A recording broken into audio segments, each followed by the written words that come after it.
Hello, you wonderful people, and welcome to another episode of Not Too Comic Book. This being a show where we talk about TV shows that are adaptations of comic books. For today's episode, I'm going to talk about Season 2 of Locke and Key, Episode 9. I said that a little all over the place. I do apologize. A lot of really interesting things went down in this episode. This was a doozy of an episode. Okay, so let's break it down. Obviously, we have Tyler and Duncan spending most of their time, part of this episode, working on making this new key. Whereas you have Kinsey, because, lo and behold, Gabe, because when he pops up, at first I thought it was a nightmare that Kinsey was having, but it's like, no, he's popping up here because he still has the Anywhere key and can pop into her house, and it's like, right, join me. It's like, for her, it's like, no, everything in our relationship was a lie, but it's like, no, how I feel about you is really how I feel about you. Because that's the thing about the demon situation. The demon situation is just like, it amplifies, essentially, it's a combination of like, the demon more so like, warps and fuses with you. So rather than it being like a full-blown other consciousness exists inside you, it's like it basically, the demon side just like fuses with you and becomes part of you. That's why Gabe's still a human, because he's still part human. A lot of those human traits, a lot of those human aspects are still there. I guess that's why Demon Eden kind of like failed in some regards, because it's still a demon fused with Eden. There's still enough of Eden there in the mixture not to make you on top of things. So I think, so for him, it's like, all my feelings for you are real because I am human. But once again, I wonder what kind of throws off that ratio might be because he's an echo, so that might separate him a little bit more from other demons in that regard. There's already, exceptions to the rule when it comes to him. Like, killing a demon is a lot easier than killing an echo. So I wonder if, I'm not sure what's that. But the lines, kind of blur on, when it comes to Gabe / Lucas / Dodge. But the thing is that every time someone becomes a demon, it's like, I remember everything. I have all the memories. It's just like the demons, it's almost like, it's like basically if the demons just took out the id part of your brain, where it's like the part of your brain that thinks about the consequences, you just give into your desires. That's mainly what they are. It's like they're just in full-blown desire mode all the time. And so they're willing to kill and do whatever they need to get, to do whatever they need to get what they want at the end of the day. So that's the key crux of it, it seems like. Like I said, that's my understanding, because I've always kind of interpreted the demon thing as like, it's just a full-blown consciousness in your body, but it seems like there is some blurring of that lines. It's more a combination of the human and the demon. The demon kind of, we did see it with Eden. What does it do? It's corrupting her mind slowly but surely. So that's what it is. It's just a corruption of the soul. I guess if it's in your body long enough, it just fully envelops and just you become all that. Maybe who you were before it gets lost along the way. But we did see peeks into the fact is that there was still some parts of Lucas in there. Aaron was able to reach some of it, whether he realized it or not. Like, Kinsey was able to tap into the human parts of Gabe. But regardless, kind of going off of that tangent, Gabe is giving her one last chance to join him. It's like, yeah, at the end of the day, for him, it's like, I want you. It's like, what makes Kinsey so special? What makes her so special is that you're in love with her. It's like, everything between us was real. Like, my feelings for you are real. But it's like, right, you become one of us, because at the end of the day, you have no choice. It's either you become one of us, or I kill your mom, and not turn your mom into one of us. I will kill her. So you kind of have no choice. I'll give you, till tomorrow to really think it through. And so this key has to work, because they need to get rid of all of Gabe's henchmen and the other demons. And they also have to make sure to get rid of Gabe. Granted, the key they're trying to make isn't going to necessarily affect. It might affect Gabe, considering, yes, he's an echo, but it might still work considering he still has a demon latched to his spine. So there might be something along those veins. So this new key can still potentially work there, but we'll get to that later. But, for Kinsey, it's like, I don't have much of a choice. And obviously, you have Nina, who's spiraling because she overheard Bodhi and Jamie talking about the, Omega. And for her, it's like, no. Because...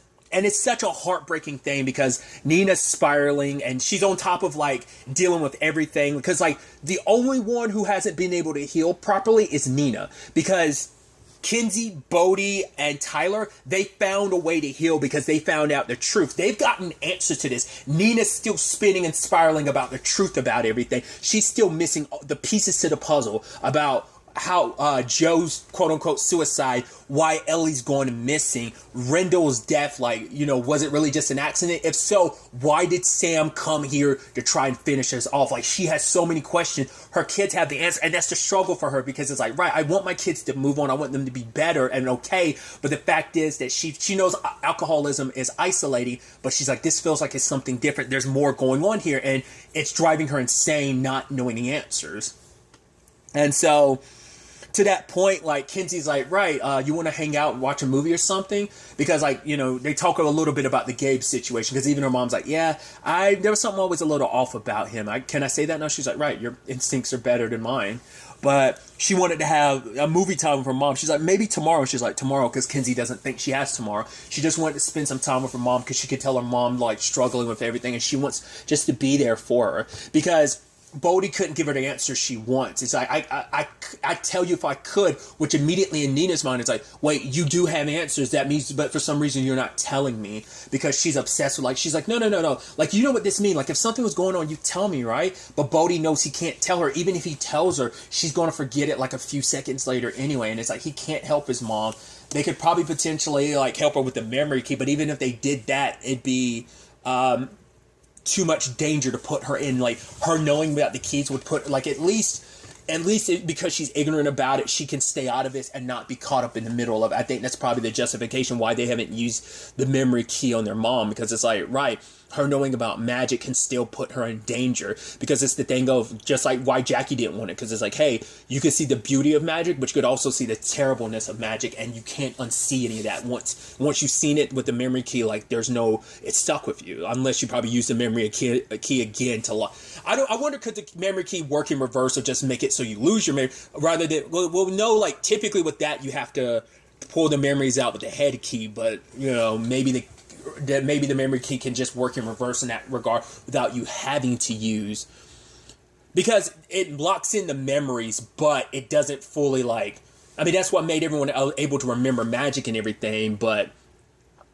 because the reason I'm saying, because like Duncan was different, like, they didn't use the memory key on him, they used the memory keys on themselves, but when it came to him, they just used the head key to pull out his memories about magic. So that's why his circumstances are a little different. So I don't know if the memory key could just be used in reverse, or is it just like, because of that aspect, the head key and the memory key could be flip two sides to the coins, but not as much as like the current key that Tyler and Duncan are making. We'll get to that soon enough.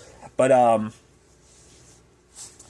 it's just like, it's sad seeing like Nina spiraling like this, And that's why she probably also didn't want to be around Kenzie at that time, because she knows she's struggling right now, and probably just like that feeling of like, because she's, she probably feels like, oh, I'm a bad mom. I guess I don't want my kids to heal. I'm envious because they can heal, but I haven't, because she brought them here for her own reasons, because she was hoping to get closer to Rendell, and she wanted to go back to Seattle. But my kids, they want to stay, and they thrived. I'm the one still like trying to find my balance here, because she's still held in the dark about it all. And sadly, lo and behold, who's at the meeting? You knew he would be. Daniel was there, and so he's going off with Nina. So being in a position, he was probably told to keep an eye on her in case Kenzie doesn't respond to what they want, kill her. And probably the whole point is like, I bet you when he gets the opportunity, because he's like, oh yeah, like once I turn you, I'm gonna leave your family alone. What's most likely going to happen is, to make sure that Kenzie's all the way in, he's probably have Nina and Bodhi and Tyler and most likely Duncan killed. He'll probably have Kenzie do it just to make it stick even deeper, probably push her fully over to like, yeah, like she's completely gone, and the final ties that any humanity she has left would be them. Probably killing the rest of her friends too, if not turning them. But it's like, yeah, they're too much of a symbol. Which, because Kenzie, because of all of this, wants to keep the Savinis out of this. But they're like, no, we're in this together. But it's like, no, like this is a Locke situation. So I want you all to be safe. But it's like, right, if anything comes up and you need us, we'll be there. But I'm assuming that's why Daniel's around Nina. It was kind of my whole point. But also we start noticing these weird things around Kenzie, where like first her cup of coffee starts freezing. I'm like, what the hell is that about? Then like her mirror starts freezing. I'm like, what? And then we have Scott come over, And obviously, you know, Kinsey, despite everything, is happy to see him. It's like, right, I don't want to say this, but I'm kind of glad you didn't get in Rochester. I mean, granted, they're idiots for not passing up on you, but it turns out he did get in, but he decided to stay. You know, she's like, is it just because of everything that's going on? It's like, no, it's own personal thing of like feeling like he had that feeling of just like, I wasn't up for it. My heart wouldn't have, I guess, been in it. But Kinsey's like, regardless of, yes, I would want you to stay, but I don't want you to sacrifice your dream because of it. But then they start noticing the cold, and obviously immediately you immediately have Scott being like, oh yeah, like this is usually a sign of paranormal activity. I was like, ghosts. I was like, wait, is it who I think it is? I figured it had to be Sam because, well, Chamberlain doesn't leave the graveyard. I don't know if he can because he's buried in a graveyard, so that probably like, because his circumstances are different. He died. Like once again, you're a ghost on that land if you die on the Locke property. So he's in a different situation. So he's probably bound to that graveyard. Whereas Sam is a free spirit because of the ghost key. So his spiritual situation is a little different. But the moment they started getting signs, because it's like, right, she's thinking like, oh, I'm being haunted by like my great grandfather or whatever. So it's like, but it's a sign. The moment it's like, she's thinking it's Chamberlain, but I was like, no, it's Sam. And he leads her to like a belt. And that belt, that harness or whatever, it has an angel on it. Which, that episode title is called Alpha and Omega. So I'm curious, what's that in reference? I would assume like the key, because my initial thought was like the belt that the key that Tyler made, I thought that was going to be the angel key. But I'm thinking it's more like it's the Alpha key. And maybe, we'll see. But the harness that Kinsey and Scott found, they did find the key because it's in like a little birdhouse in the grave, which even, you know, Chamberlain is like, right, I'm sorry that you don't get any of the credit. But Sam's like, no, it's just, I'm glad it worked out because he's just trying to make up for the mistakes. He let his issues allow him to be manipulated by Dodge. So he's just trying to make up for all that he did, you know? Because at his heart, despite everything, like, once again, it's because Dodge manipulated a kid that was in a fragile state. Especially, like, revealing all those things about Rendell and Tyler, and then using... Because even in that moment, when he was inside of Sam's head, he was like, yeah, I'm sorry, I didn't mean to. He's like, but you were using... But Tyler was like, no, that's how it started, but we really were friends, you know? And so Sam's just trying to make up for all that he did. He wants to help them out. And he probably will never get credit for it. But for him, it's like, it's the least I can do for all the damage I've caused this family, you know? And so what that key and belt does, it is angel wings. So that might actually be the actual angel key. I wonder, is it the actual flip side of the demon key? Which we'll get to that later. But aside from all of that... obviously, you have your boy, Josh, asking Jamie, and it's like, yeah, something about the Omega Key, and she's like, Omega, and he draws the symbol and everything. Make sure, see if you can ask Bodhi about this. I was like, yo, and now that he's asking about it, she calls Bodhi up. It's like, he's asking about the Omega Key, and she's like, do you think my dad's a demon? It's like, no, demons can't take the keys, so they manipulate people into doing it, so that's what your dad is most likely being manipulated. Bodhi tried to warn Kinsey about it, but like Kinsey's dealing with her own thing right now, so she wasn't really listening. I mean, understandably after the Gabe, because that was immediately after the Gabe encounter, so Bodhi felt like he had to handle it on his own. So him and Jamie end up finding out that Eden's going to the sea cave because he ends up, Jamie saw him with Eden and was like, what's going on there? And so at the same time, Gabe found out because Javi was watching her. And poor Javi. So there's definitely no saving Javi. I was almost like, oh, I'm surprised you're not using those ice skate. Oh, never mind. There you go. You're using... Because I was almost halfway expecting someone at one point to pick him up and start slashing/bashing someone in the head. But it's like, nah, slit his throat as he tried to use the anywhere key to get away. And she just kicks his body in there. It's like, just like that poor kid that Gabe killed last season to get the matchstick key. Like pushed him into like a subway station down like into like the... tracks just as a train was passing. It's like, that's gnarly. So got rid of Javi, now has Josh, and makes her way to the caves. She brings up something I thought was interesting with Josh. Josh brings up his ancestor. He's like, right, my ancestor. I never would have known that they were, this whole portal was so close to Key House, like right underneath my nose, which, to be fair, he hasn't even been over to Key House yet. But she's like, yeah, I thought you would have found it out sooner, which he was like, well, my ancestor never told exactly where the cave was. And it's like, oh, you mean the door? They were the first one to experience the door. He's like, what door? My ancestor never said anything about a door. And she's like, oh, right. He opened the portal himself. It must be a powerful person. I wonder, did it respond to, like, potentially, like, maybe his ancestor was just an evil person, so, like, or maybe it's just, once again, maybe it's a thing that it's just very Lucifer, where Lucifer pulls out your desires, just Netflix, connection, also, comic book connection in the sense that, like, both are based on comic book properties, but maybe it's like that portal, like if you have a strong enough desire, it awakens the portal. Once again, it was discovered in 1775, but we have no idea how long it was been there. Like maybe that was just like rock eventually formed over it, or maybe like that portal was never there, but until he touched because they felt the energy before, so it had to have already been back there. So I was like, maybe that it goes back even further because, Josh says it, like that portal was like, this is so like all like the Locks have been in Matheson pre Revolutionary War, so which obviously because the Declaration of Independence was signed in 1776, so like obviously the Revolutionary War was kind of like before all that too, but because I was trying to think like the Revolutionary War did it, because I know the Declaration was signed in 1776. I think. Because obviously wars typically last a long time, so I don't suspect that like the war was that year, and also the Declaration could be signed. Like once again, I'm terrible at history. I don't think that's the case, but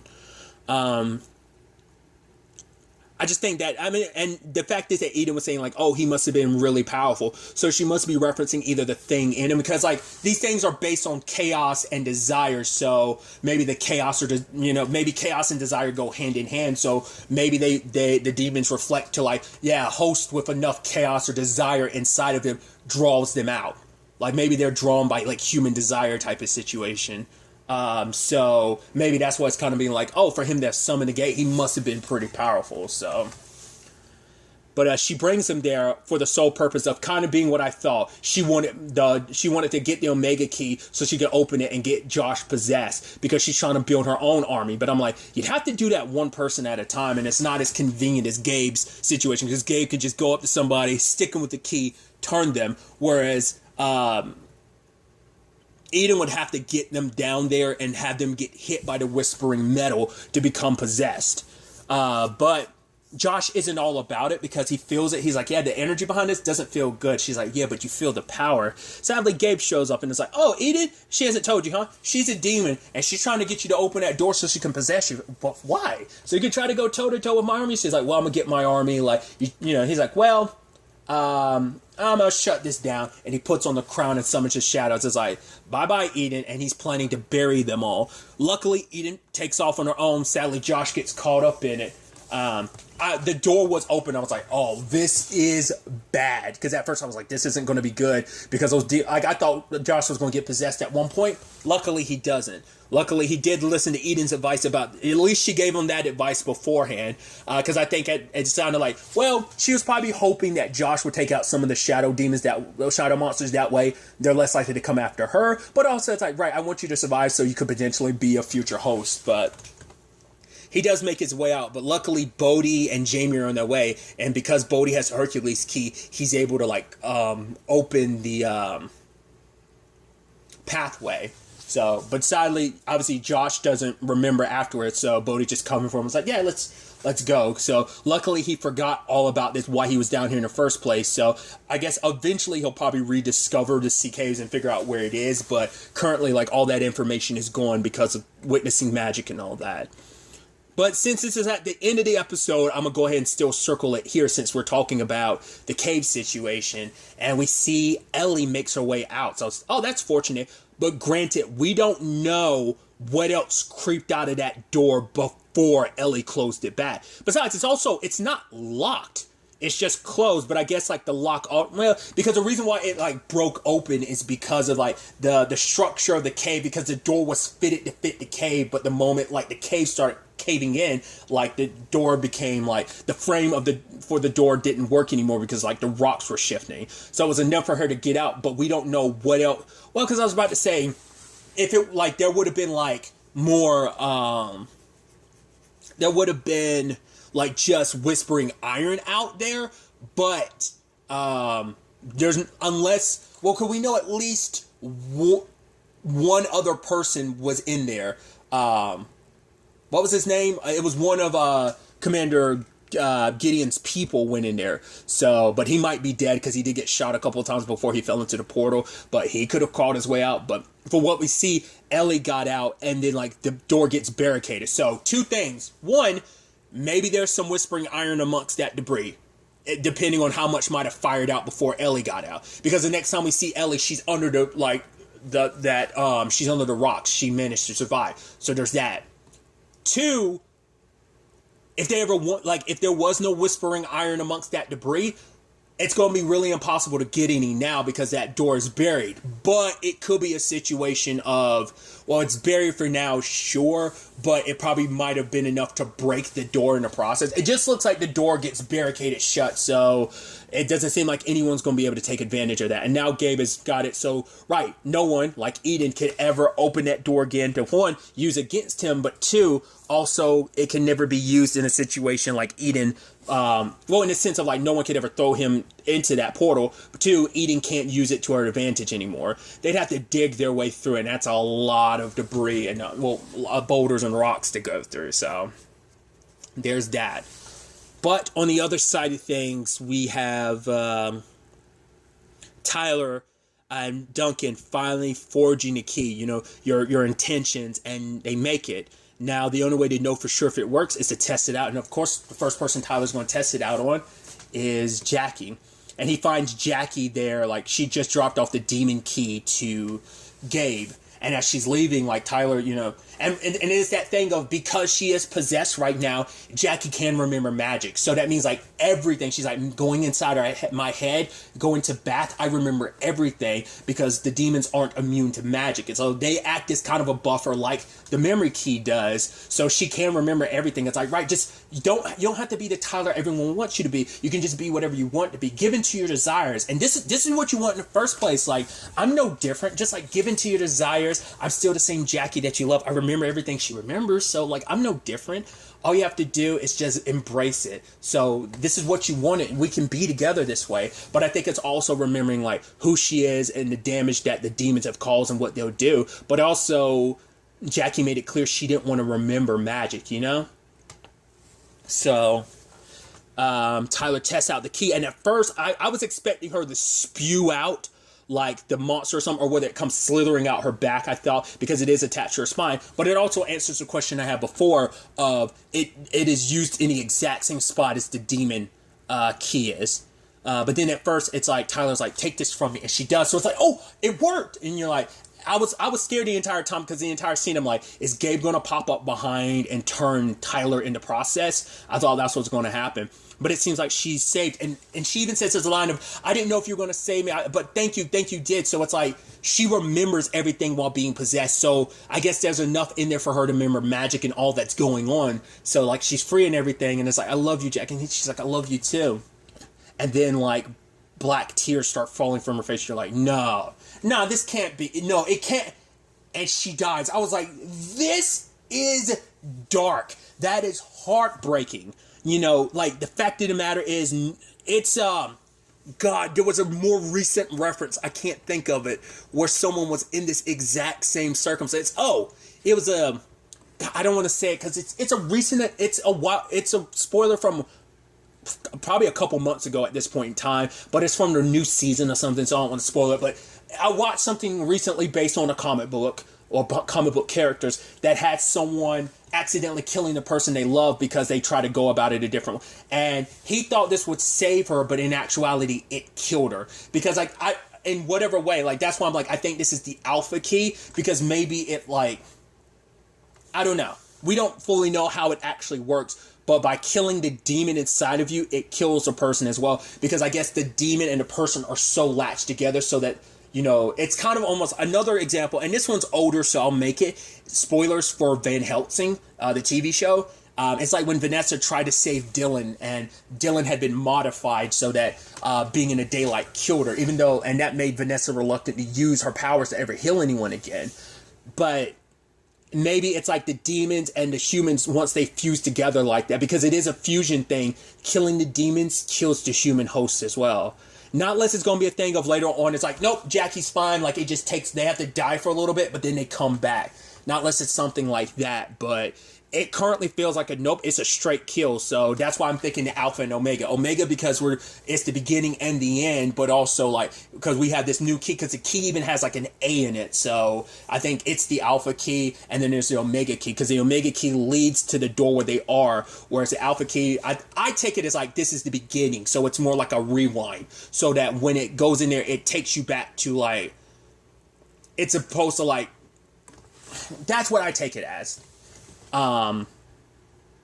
That's how I look. I don't know. Like maybe because it's probably more like an annihilation key, if anything else. Like I don't know, because I'm thinking like, well, Alpha just means like beginning. So, I mean, that's always like, you know, that's always supposed to be like, because like Alpha means like first or like the beginning. Because like it's always like Alpha and Omega. So that's why I was like, but then like if it was like an Alpha to the beginning, it would like maybe it's like. It reverses everything, including life. Maybe that's what that's about. It takes everything to the beginning, even life. I don't know.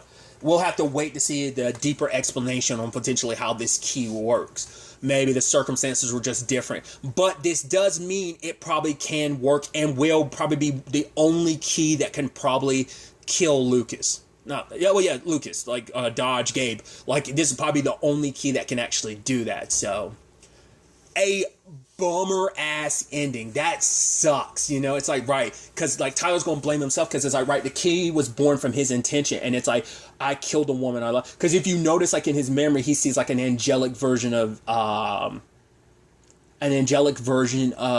Jackie. Like he sees her in this bright light. So maybe his intentions weren't 100% clear and focused. I don't know. I don't know what to make of that. Like I said, not unless it's a delayed like situation, but it's like he's going to beat himself up about it, because he's the one who made the key. It was based on his intentions. What happened to Jackie will always be on him. But I was like, that is dark and a lot for someone to handle. And if he ever uses the memory key on himself, like he's probably going to not want to use the memory key ever again, because it's like, I don't want to remember this. Like the guilt of knowing you're responsible for killing the woman you love, the person you love in general, like, he's probably never going to want to remember magic because of this. I'm assuming when it's all said and done, he's like, when I turn 18, I'm going to think Jackie died, but I was like, and I loved her, but I won't remember I'm responsible. Like, he probably doesn't want to live with that. Not unless he has someone go into his head using the head key and remove those memories specifically. It's going to be so interesting to see where things take us, because the next episode is the season finale, so it's definitely going to be interesting, especially because the episode title is called Cliffhanger. I didn't read the description. I just usually end up noticing the episode titles like when I play the episode. I just happened to see this one before I started recording this, and it's called Cliffhanger, so it's going to be probably both literal and figurative to the state of the story. Literal because there's probably going to be a point where someone's hanging off the cliff, but figurative in a sense of like, right, it is a literal cliffhanger. But I'm so excited to see how they wrap up season 2. But really, that's all I'm going to talk about. So next time we meet, be happy, be safe, live life to the fullest, and enjoy it. Good day and goodbye.